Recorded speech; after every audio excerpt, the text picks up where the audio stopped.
హరి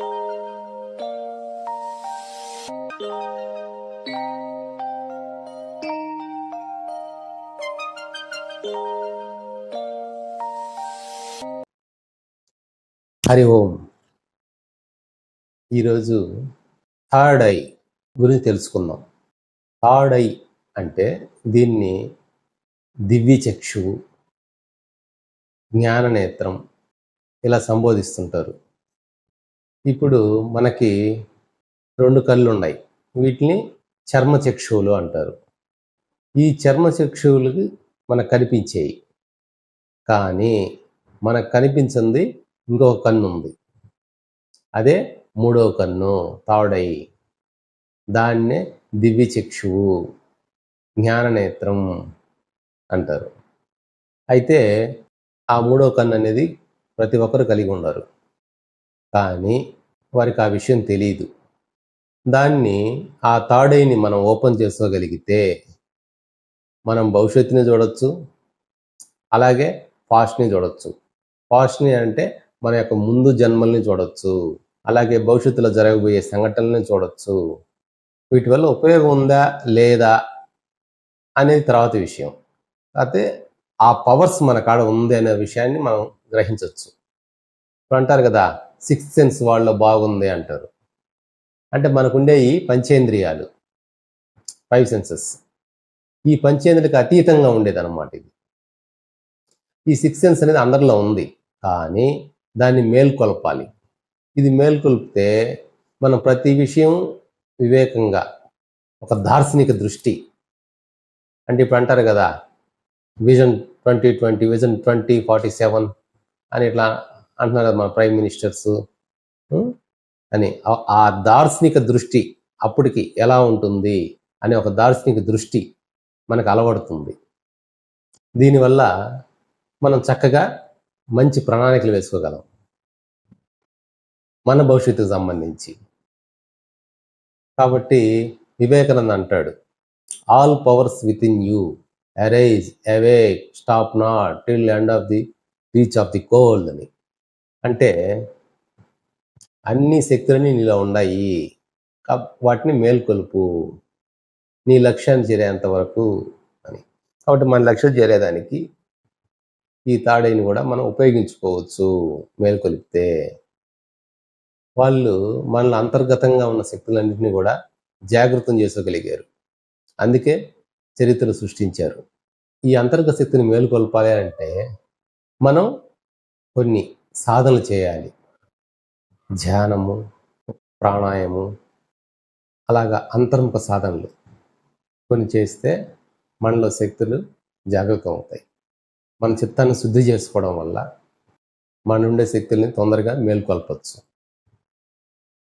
ఈ చిత్తశుద్ధికి ఈ ధ్యానము, ఇంకా కొన్ని అంతర్ముఖ సాధనలు ఇవి బాగా ఉపయోగపడతాయి.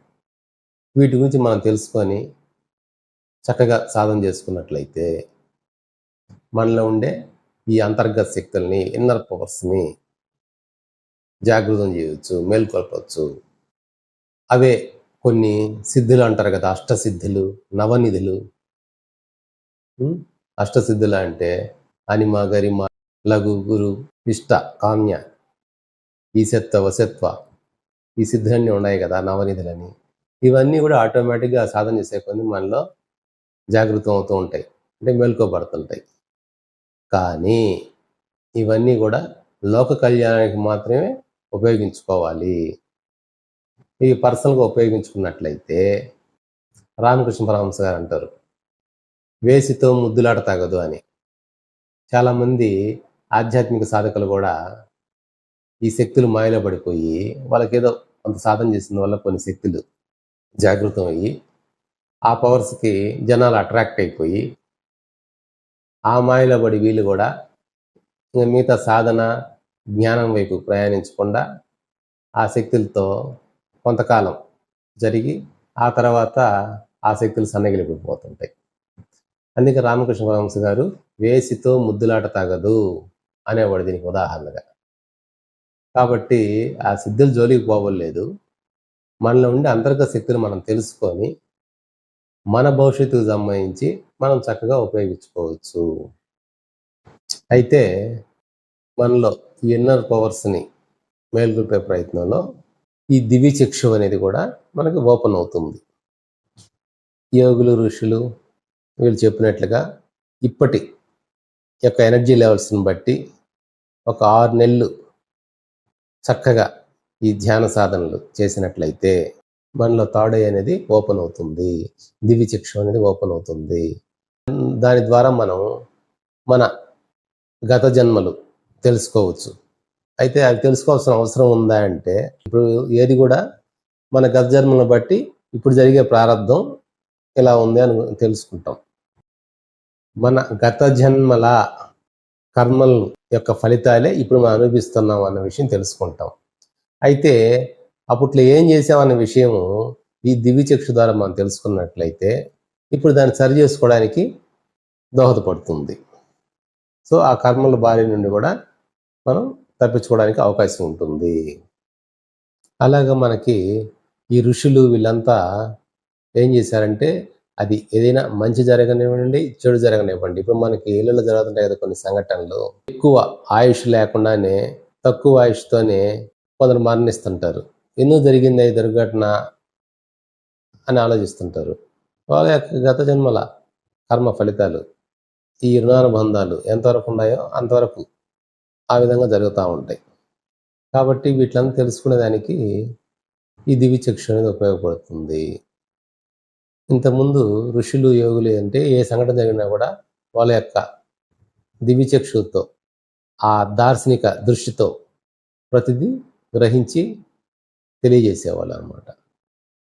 రాబోయే ప్రకృతి వైపరీత్యాలను కానీ, ఆ ప్రకృతి వైపరీత్యాలని ఆపడానికి ఏం చేయాలో, అంటే మానసికంగా మార్పులు తీసుకురావాలి ప్రజల్లో. ఆ మార్పులు తీసుకురావడానికి, ఆ లోక కళ్యాణానికి ఉపయోగపడే విధంగా దీన్ని ఉపయోగించుకునేవాళ్ళు.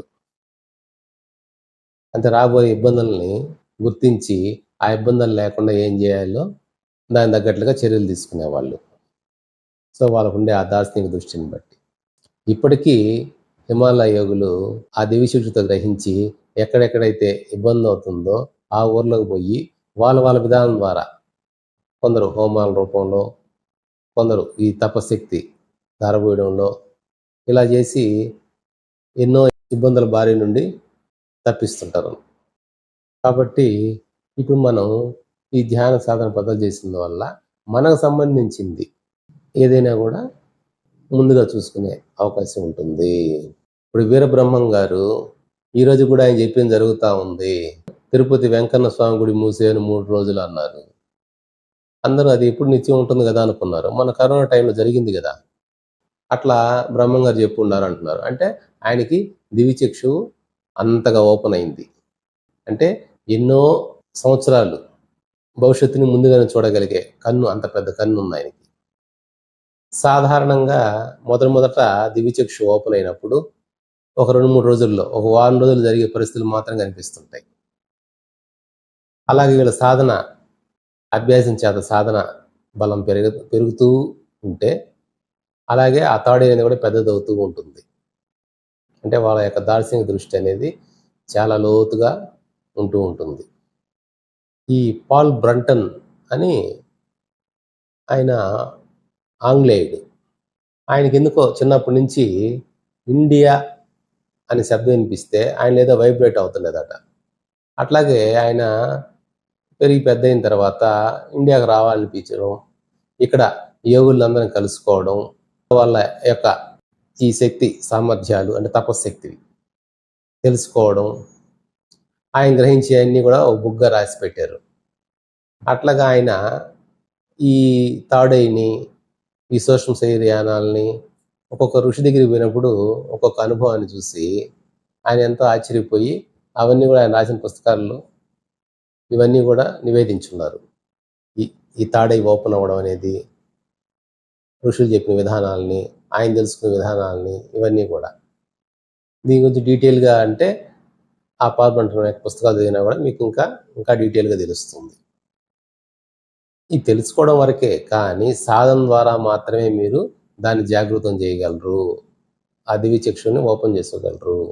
అయితే ఇవి తెలుసుకోవడమే కాదు, నీ దివిచక్షువు జ్ఞాననేత్రం అంటారు. జ్ఞాననేత్రం అంటే ఏంటంటే అసలు సత్యాన్ని తెలుసుకోవడమే జ్ఞానం.